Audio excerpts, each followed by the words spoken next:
자, 우리 말씀 보도록 하겠습니다. 말씀은요, 오늘 다시 마태복음으로 돌아와서 마태복음 6장 24절에서 34절 말씀입니다. 마태복음 6장 24절에서 34절 저와 함께 교독하겠습니다. 아무도 두 주인을 섬기지 못한다. 한쪽을 미워하고 다른 쪽을 사랑하거나 한쪽을 중히 여기고 다른 쪽을 업신 여길 것이다. 너희는 하나님과 재물을 아울러 섬길 수 없다. 그러므로 내가 너희에게 말한다. 목숨을 부지하려고 무엇을 먹을까 또는 무엇을 마실까 걱정하지 말고 몸을 감싸려고 무엇을 입을까 걱정하지 말아라. 목숨이 음식보다 소중하지 아니하냐 몸이 못보다 소중하지 아니하냐. 공중의 새를 보아라. 씨를 뿌리지도 않고 거두지도 않고 곳간에 모아들이지도 않으나 너희의 하늘 아버지께서 그들을 먹이신다. 너희는 새보다 귀하지 아니하냐. 너희 가운데서 누가 걱정을 해서 자기 수명을 한순간인들 누릴 수 있느냐.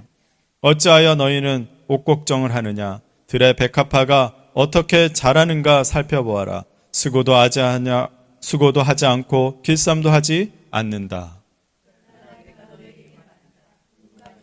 차려입은 솔로몬도 이 꽃 하나와 같이 잘 입지는 못하였다.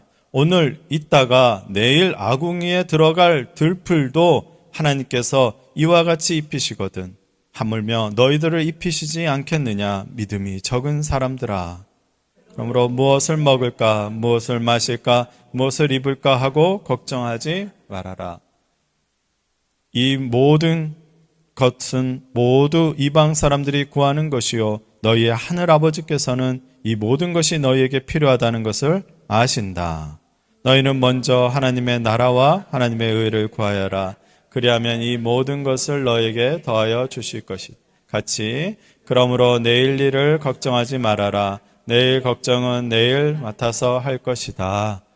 한날의 괴로움은 그날의 과다. 아멘. 고백합시다. 이 말씀은 하나님 말씀이며 살아있는 말씀이며 내 마음의 기쁨이다. 오늘도 여러분들에게 주님께서 귀한 은혜의 말씀을 주실 줄로 믿습니다. 먼저 말씀 듣기 전에 우리 두 팔 벌리면서 이렇게 두 팔 벌리면서 고백합시다. 당신은 나의 주인이십니다. 당신은 나의 주인이십니다. 원래 이 애정 표현은 좀 몸을 움직여야 하는 거 맞아요? 그죠? 그냥 사랑합니다. 그것보다 안아주고 사랑한다 하고 그죠? 그러지 않습니까? 네, 받아봤어야 알지. 이런 느낌이에요. 자, 다시 한번 고백합시다. 당신은 나의 주인이십니다. 나의 주인이십니다. 일주일에 한 번 두 팔 벌려본 거 아니겠습니까? 그래도 주님이 여러분들 고백을 받아주실 줄로 믿습니다. 지난 주일에 하나님께 부요한 사람, 하나님께서 너희가 인색하지 않고 너희가 하나님께 부요한 사람이 되어야 한다. 그 말씀을 나눴습니다. 하나님께 부요한 사람은 삶의 방향과 목적이 하나님께로 향해 있습니다. 또 하나님께 부요한 사람은 가장 귀한 가치를 하나님 나라에 두는 사람, 믿음의 사람입니다. 하나님께 부요한 사람은 자기를 위하여 쌓아두는 것이 아니라 겸손하게 하나님의 뜻대로 나누는 사람을 하나님께 부요한 사람입니다. 하나님께 부요한 사람은 누가 나의 주인인가? 그 올바른 고백을 가지고 있는 사람이 하나님께 부요한 사람입니다. 누가복음 12장과 마태복음 6장을 이렇게 동일한 부분이기 때문에 제가 번갈아 가면서 제가 말씀을 나누고 있는데 거기서는 동일한 말씀이 하나 있는 게 무엇입니까? 너희는 먼저 그의 나라와 그의 의를 구하라, 찾으라.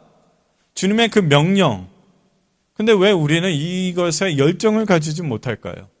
분명히 명령을 하신 거거든요. 가급적이면 그렇게 해봐라 그것이 아니라 너희는 먼저 그의 나라와 그의 의를 하나님의 나라의 것을 찾으라 구하라고 하셨습니다. 지난 4주 동안 벌써 오늘 우리가 5번째인데 지난 4주 동안 하나님 나라를 찾으라는 그 주님의 말씀을 듣고 계십니다. 실제적으로 어떻게 실천을 할지 여러 가지 모르겠죠. 그러나 제가 지난주에도 말씀드렸지만 찾으라 그러면 일단 찾는 겁니다. 뭔지 알아야 하는 것이 아니라 찾는 자는 구하라? 그럼 구할 것이요. 찾으라? 찾을 것이요. 그거의 주어가 무엇인가를 제가 말씀드렸죠. 그래서 하나님의 나라입니다. 네가 먹고 싶은 거, 너가 원하는 거 어떻게든 그냥 3일 금식하고 구하면 구해질 거야. 그것을 말씀하는 게 아닙니다. 무엇을 구하나? 무엇을 찾으나? 무엇을 위해서 문을 두드려야 하는가? 그것은 하나님의 나라입니다. 왜 하나님 나라를 찾지 못하고 머뭇거리고 주저하고 있습니까? 그것은 우리들이 아직도 하나님을 소중하게 여기지 않기 때문입니다. 그 가치가 어디에 있는지 우린 다시 생각해 봐야 합니다. 아유, 목사님, 먹고 살기도 힘들어요. 바빠요. 나눌 것도 없어요. 사실은 저는. 지금 당장 무엇을 먹을까 걱정해요. 수입은 정해져 있는데 왜 이렇게 돈 쓸 곳이 이렇게 많아져요? 중동에서 또 전쟁이 난다고 하니까 이제 가스값도 이제 올라갈 거고 큰일 났어요.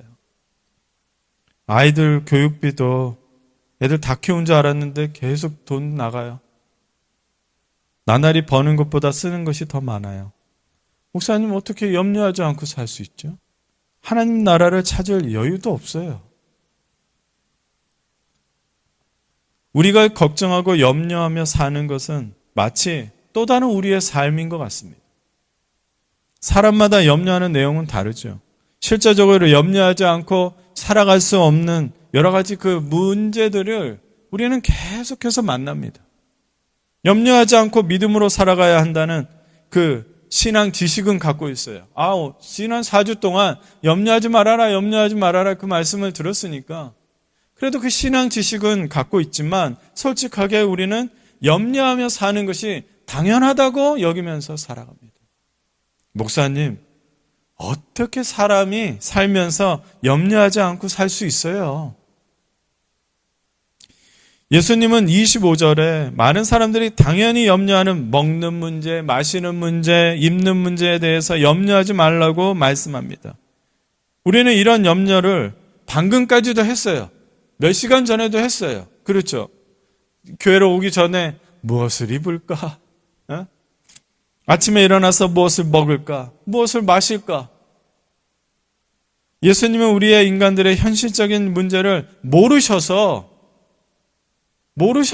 염려하지 말라고 일방적으로 말씀하신 걸까요? 매 순간 염려하면서 살아도 모자란 현실인데 왜 주님은 염려하지 말라고 그렇게 말씀하셨을까? 먼저 하나님의 자녀된 우리는 염려하며 살지 않을 수 있다는 것을 말씀하시는 거예요. 우리는 염려하지 않으면서 살 수 있습니다. 그것을 말씀하시는 거예요. 우리는 이런 생각에 익숙하고 당연하죠. 어떻게 사람이 걱정하지 않고 살아요? 걱정하면서 사는 것은 당연해요. 그러나 염려를 당연하게 여기는 것이 얼마나 어리석은 삶의 스타일인지 모릅니다. 염려를 많이 한다고 해서요, 우리 삶이 달라지거나 유익을 주지 못합니다. 걱정 많이 해서 달라졌으면 지금 우리 모습은 이대로가 아니었겠죠. 염려는요, 마치 흔들의자와 같대요. 흔들의자를 자꾸 흔들면 그래도 다시 돌아오고 그 자리인 거예요.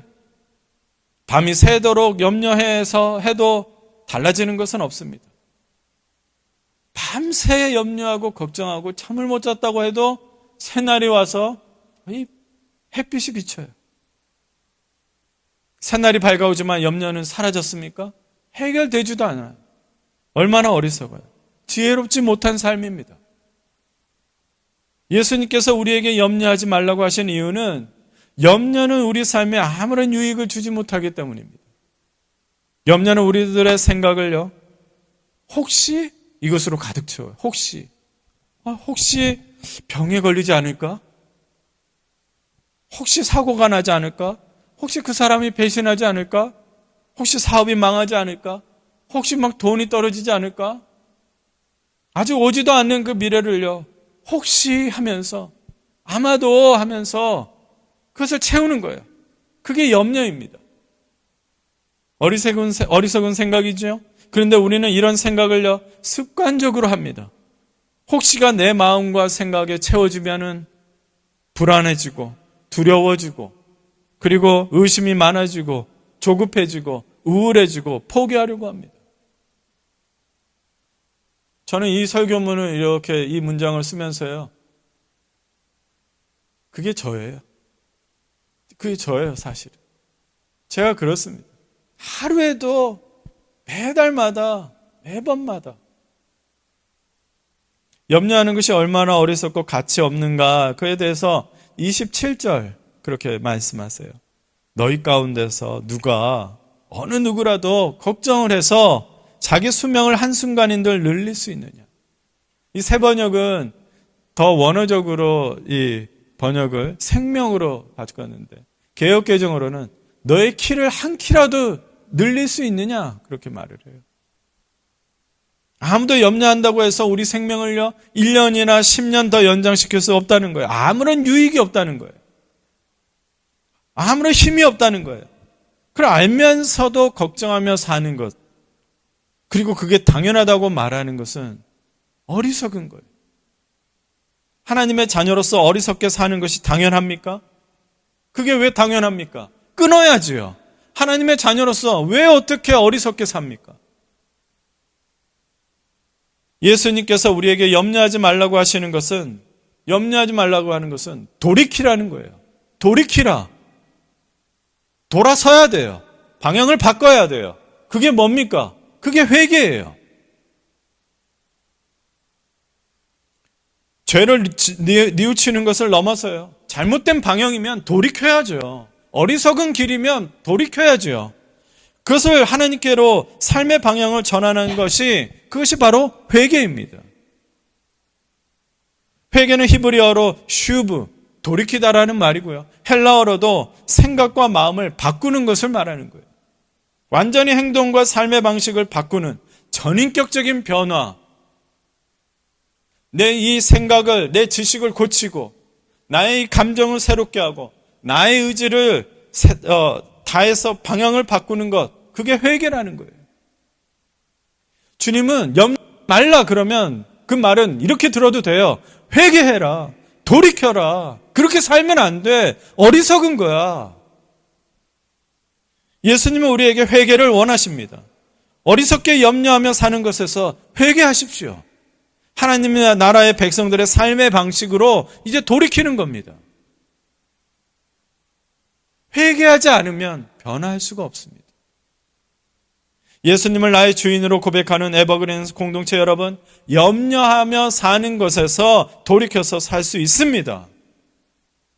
예수님이 할 수 없는 것을 우리에게 명령하신 것이 아니라 할 수 있으니까 명령하신 거예요. 염려하지 않고 살 수 있습니다. 주인 되신 예수님께서 염려하지 말라는 것은 이제 우리가 염려에서 끊어지고 염려를 멈출 수 있고 염려에서 자유로울 수 있다는 그 능력의 명령을 하신 것이라 믿으시기를 바랍니다. 하나님을 모르는 세상 사람들은요, 자기 힘으로 어떻게 살아야 돼요. 자기 생각으로, 자기 경험으로 어떻게든 해야 돼요. 그러니까 이 힘든 세상 자기 힘으로 헤쳐나가야 한다고 생각하기 때문에 그 사람들은 염려해야 돼요. 맞아요. 염려해야 돼요. 그러나 우리는 그럴 필요가 없습니다. 하나님 아버지께서 계시기 때문에. 예수님께서 먹고 마시는 일에 대해서 염려하셨을까요? 성경 어디에도 예수님께서 염려하셨다는 말씀은 없습니다. 예수님께서 염려하지 말라고 말씀하신 것은 그냥 단순한 가르치심이 아니에요. 우리가 마태복음 6장, 그러니까 산상순이라고 하니까 그냥 가르침이다만 여기지 마시고, 그것은 뭐냐? 보이신 거예요. 우리와 같이 육신을 입고 오셔서 보여주신 거예요. 염려하지 않고 하나님 아버지를 믿고 의지하며 사는 것, 이게 가능하다는 것을 보여주시는 거예요. 그래서 육신을 입으신 거예요. 예수님은 직접 하나님 나라의 사람, 어떻게 살아야 하는지 보여주시고 염려하지 말라고 그렇게 말씀하신 거예요. 예수님을 믿는 우리가 예수님도 그렇게 살 수 있다고 말씀하셨으면 우리도 그렇게 살 수 있는 것입니다. 할렐루야. 아멘. 예수님은 무엇을 먹을까 염려하는 사람들에게 이렇게 말씀하셨어요. 먹는 거 좋아하시는 분, 이 말씀 보세요. 공중의 새를 보아라. 씨를 뿌리지 않고 거두지도 않고 곡간을 모아들이지도 않으나 너희의 하늘 아버지께서 그것들을 먹이신다. 너희는 새보다 귀하지 아니하냐. 여러분, 공중의 새를 보면서 이런 생각 해보신 적 사실 없잖아요. 아유, 새들이 씨를 뿌리고 어떻게 쟤네들 그렇게 먹고 살까? 씨를 뿌리고 뭐 농사를 지을까? 그런 것은 그렇게 안 한다는 것을 우리가 어떻게 알아요? 상식적으로 다 압니다. 그렇죠? 그러나 우리가 놓치는 생각이 뭐냐면 그 새들을 하나님께서 먹이신다는 거예요. 그리고 그 새들을 보면서 그게 실체인데 하나님 나라 하나님께서 그들을 먹이신다는 것이 그 실체로 우리를 보고 있는데 우리는 놓치고 있는 거예요. 예수님은 공중의 새들이 자기들의 힘으로 사는 것이 아니라는 것을 말씀하는 거죠. 하나님 아버지께서는 그 새들의 먹고 사는 것을 실제로 챙기신다는 그 말씀, 여러분들은 이 사실을 믿으십니까? 그냥 여러분들 새들을 보면서 하나님이 먹이신다, 그것을 믿느냐는 거예요. 다시 질문할게요. 저 동물들이, 저 새들이 하나님 아버지께서 먹이신다는 것을 믿으십니까? 믿으세요? 그럼 그 믿음부터 우린 다시 시작하면 되는 거예요. 우리 그냥 상식적으로 넘어갔던 일들이에요. 그냥 아이고 동물이 차에 치여 죽었네. 뭐하다가 죽었네. 동물의 왕국이네. 이것만 알지. 만물을 창조하신 하나님 아버지께서 자연 만물을 먹이시고 다스리시고 계신다는 것을 말씀하시는 거예요. 우리는 넘어가는 것을 예수님은 다시 분명히 말씀하시는 거예요. 예수님은 더 나아가서 우리에게 그리고 뭐라고 하냐면 너희가 더 귀한데 안 먹이시겠냐고. 그것을 믿느냐라는 거예요. 무엇을 입을까 염려하는 분들도 이 말씀을 하셨죠.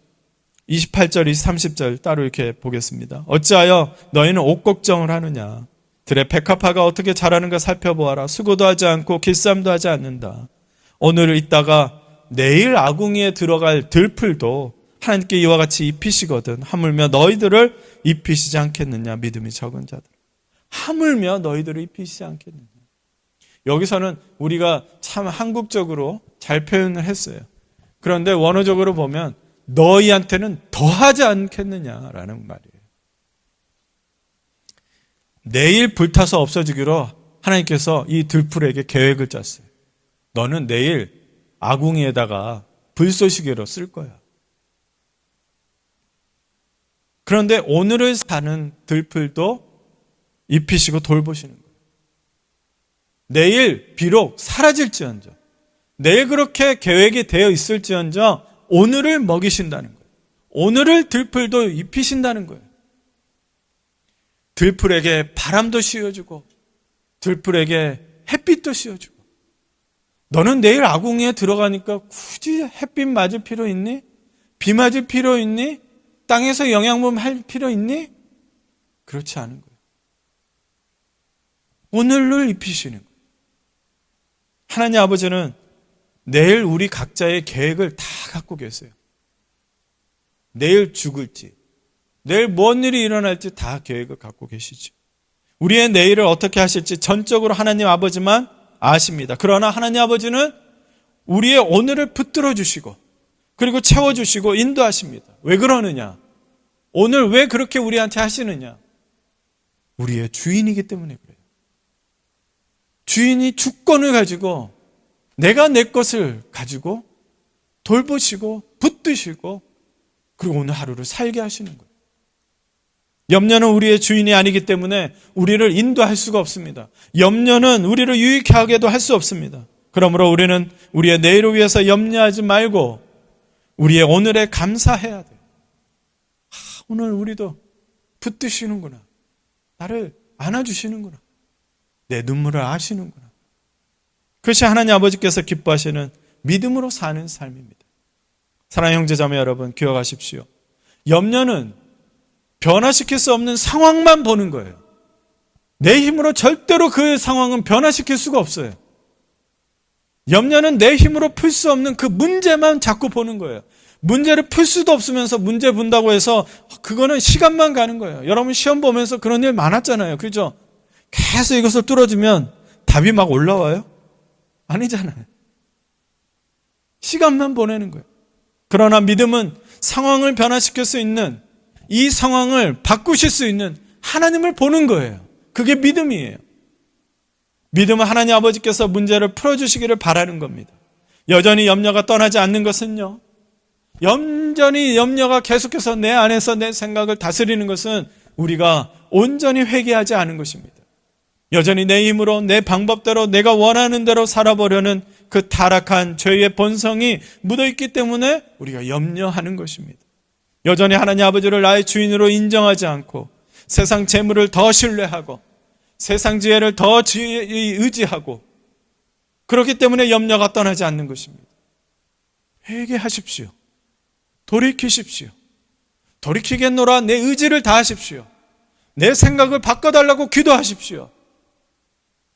예수님은 염려하지 않고 하나님 아버지를 의지하며 이 세상을 살아갈 수 있다고 보여주시면서 그리고 우리에게 명령하시고 말씀하신 겁니다. 염려가 가득 차게 되면 봐야 할 것을 보지 못하게 되고 헛되고 유익하지 않은 것에서 묶여서 길을 잃어버릴 수 있습니다. 누가복음 21장 34절에 예수님께서 마지막 때가 되면은 조심해야 할 것, 특히 조심해야 할 것을 말씀을 하십니다. 같이 읽을까요?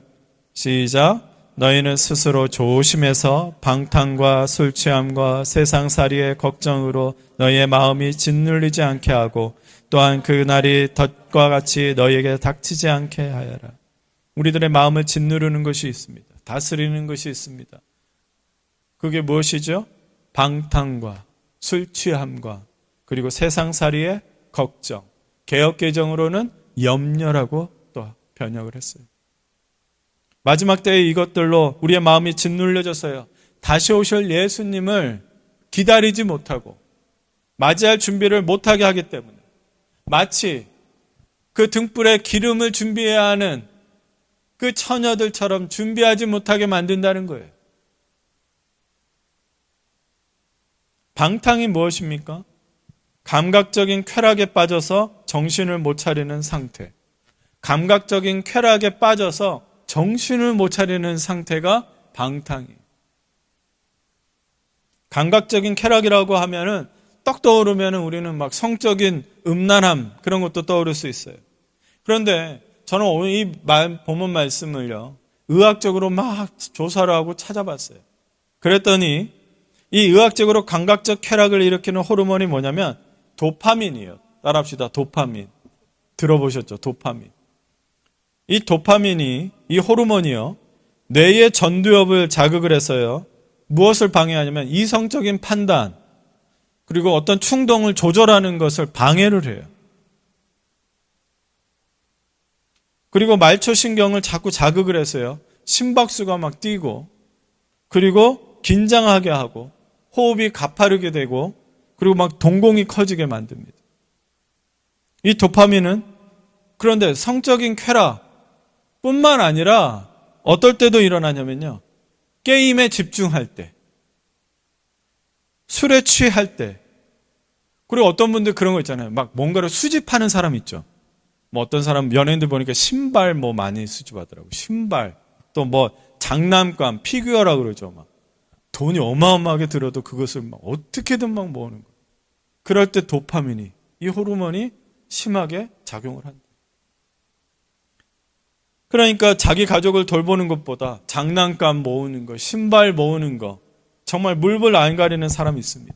제가 아는 분은요, 한국에서 그렇게 낚싯대를 그렇게 모아요. 그리고 그 창고도 아니에요. 그 창고라고 할 수 없고 자기만의 어떤 룸, 막 낚싯대를 얼마나 그냥 정렬을 해놨는지 몰라요. 그래서 얼마나 프로페셔널한지, 이거는 뭘 잡을 때, 이거는 뭘 잡을 때 이렇게 다 써야 한다고 하더라고요. 그래서 보면서 묵상을 해요. 그리고 막 기쁨을 막 만족스러워하는 거예요. 그리고 건강 해치면서 사회생활 못할 정도로 게임에 빠져서 방구석에서 나오지 못한 사람들도 있지 않습니까? 과도한 도파민 조절도 실패해서 이게 조절이 이제 실패하면요, 중독으로 빠지는 거예요. 전두엽 기능이 이제 문제가 생기는 거예요. 그래서 충동 조절이 그리고 이성적 판단이 불가능해집니다. 그리고 말초신경이 너무 자극을 받으니까요, 이제 이걸 끊으려고 해도 금단 현상이 이제 생기는 거예요. 그렇죠. 방탕과 술 취함과 함께 또 우리를 짓누르는 것 또 하나가 있습니다. 그게 뭐냐면 세상살이 걱정이에요. 세상살이 걱정이에요. 세상살이 걱정도 동일한 거예요. 염려. 의학적으로 우리를 무너뜨릴 수 있다고 증명된 방탕과 술 취함과 마찬가지로 해로운 것이 있는데 그게 염려예요. 그렇기 때문에 예수님은 인간이라면 누구나 당연하게 생각하는 그 염려의 생활에서 회개하고 돌이켜서 믿음의 생활을 하라고 명령하시는 겁니다. 그러므로 사랑하는 에버그린 성도 여러분, 지금 우리의 믿음을 새롭게 합시다. 지금 그래야 돼요. 지금 결단하십시오. 지금 그래야 돼요. 이따 가서 하려고 하지 마세요. 우리는 예수님의 명령에 순종하면서 스스로 선언하는 거예요. 의지를 갖고 기도합시다. 나는 더 이상 염려로 살지 않겠습니다. 나의 주인 되신 하나님 아버지께서 나의 쓸 것을 공급하시리라 믿습니다. 우리 가족의 필요를 채워주시리라고 믿습니다. 오늘 우리는 이것을 분명히 깨닫습니다. 염려는 없앨 수 있는 방법이 있구나. 여러분, 믿음과 염려는 함께 존재할 수가 없어요. 그래요. 믿음이 생기면 염려는 사라집니다. 염려가 끝나는 거예요. 근데 염려가 생기기 시작하고 염려가 자꾸 찾아오면 무엇보다 믿음이 흔들리고 믿음이 약해지고 또 두려움이 생깁니다. 오직 기도로, 정말 주님 오직 은혜로 수많은 고아들을 매일 돌봤던 조지 뮬러가 이런 말을 했어요. 염려의 시작은 믿음의 끝이고 진정한 믿음의 시작은 염려의 끝이다. 제가 이렇게 바로 말하면 바로 이해하기가 어려우실 수 있으니까 좀 이렇게 한번 보세요. 조지 뮬러는 젊은 날 정말 방탕하게 살았습니다. 그러다가 놀라운 은혜를 체험하고요, 이전의 삶이 완전히 바꾸는 그런 회개를 하게 됩니다. 회개하면서 그 고백이 뭔지 아세요? 하나님 아버지, 드디어 제가 오늘 밤 아버지의 것이 되었습니다. 주인의 문제가 해결된 거예요. 하나님 아버지, 오늘 밤 제가 아버지 것이 되었습니다. 그리고 그 당시에 무서운 그 전염병, 콜레라가 있었는데 그 콜레라로 인해서 부모들이 많이 죽었어요. 그래서 고아들이 많이 생겼습니다. 하나님은 조지 뮬러에게 이 고아들이 보게 하시고 고아원을 설립하게 되었습니다. 뭐가 재산이 있어서, 뭐가 풍족해서 그런 것이 아니었습니다. 그저 하나님께서 하나님만 의지하고 시작했습니다. 그래서 평생 그는 고아들을 입히고 먹이고 재우는 것, 그래서 염려하지 않았습니다. 매일 그가 한 것은 매일 새벽 기도입니다. 왜? 시작해야 하니까. 어제 것은 어제 거로 끝났어요. 먹을 게 없어요. 입힐 게 없어요. 매일 기적 같은 일들이 일어났습니다. 정확하게 문 앞에 음식들이 쌓아져 있고 장작이 떼어져 있고, 그는 염려를 이기기 위해서 기도한 것이 아닙니다.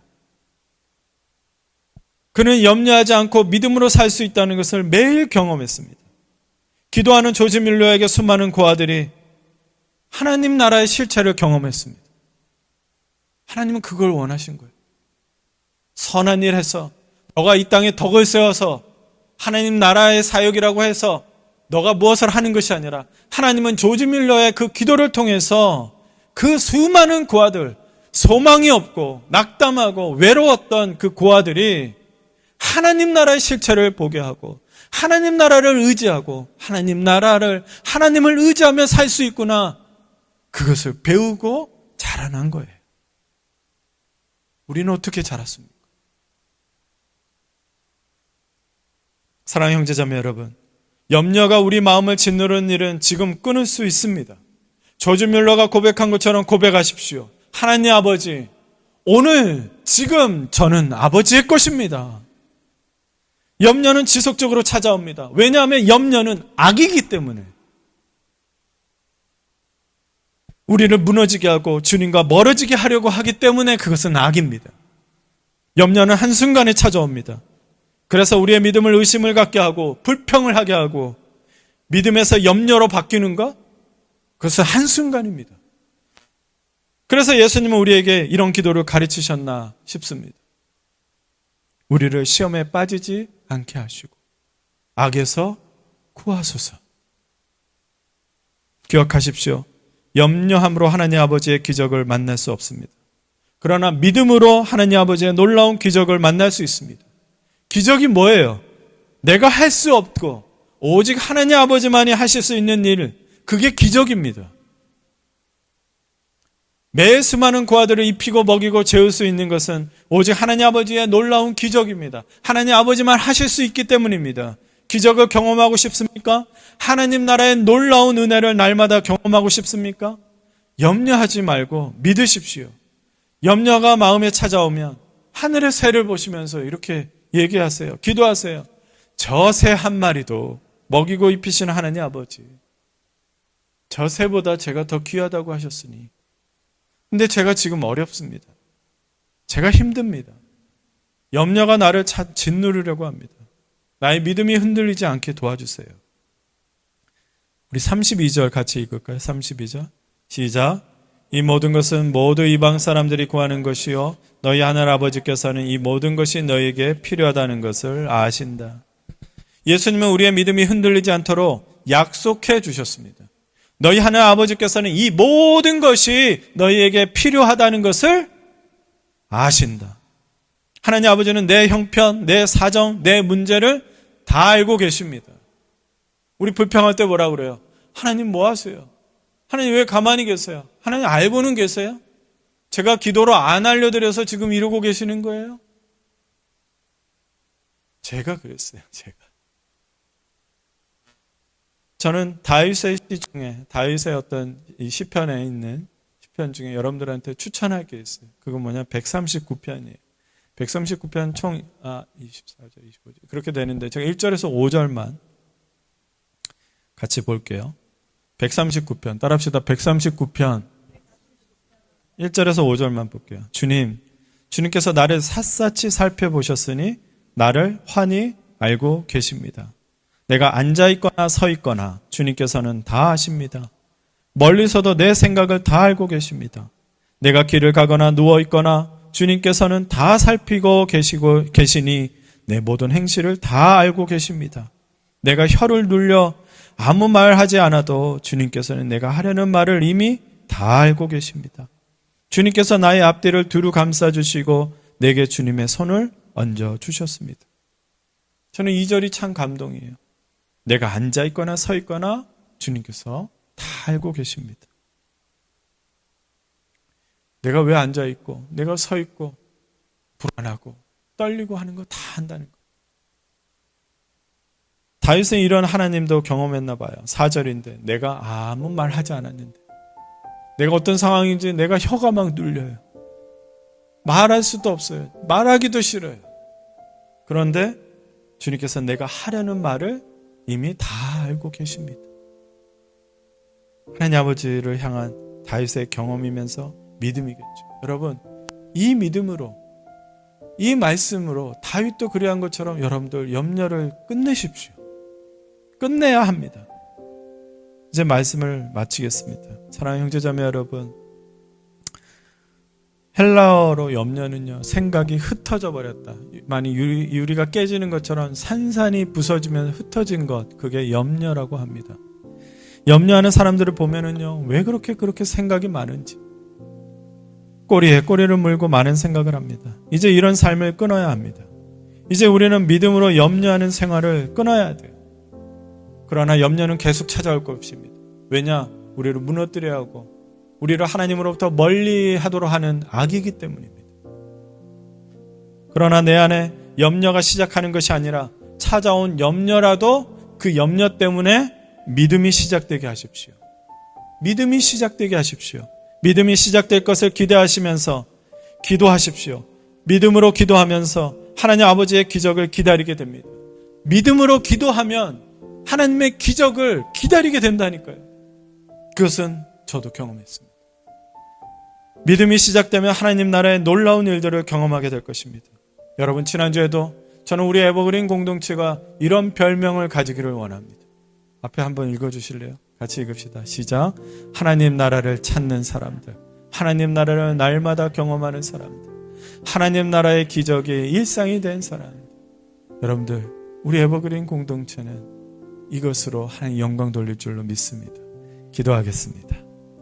사랑이 많으신 하나님, 이제 염려를 끊고 싶습니다. 믿음으로 시작하는 우리가 되게 하여 주시옵소서. 회개하게 하여 주시옵소서. 돌이키게 하여 주시옵소서. 어리석은 그 염려하는 삶에서 벗어나 돌이켜서 주님 기뻐하시고 주님 의지하고 주님 바라보는, 그래서 정말 하나님의 기적이 날마다 일상이 되는 우리 공동체 되게 하여 주시옵소서. 아버지, 어릴 때부터 상처가 있고 연약하고 염려하는 것이 습관이 아니라 본성처럼 된 사람이 있습니까? 이 시간 성령의 불로 주님 깨끗하게 새롭게 하여 주시기를 원합니다. 주님, 이들의 마음의 결단을 받으시고 오늘 이 시간부터 염려와 끊어지는 우리 모든 성도들 되게 하여 주시옵소서. 예수님의 이름으로 기도드립니다. 아멘. 아멘.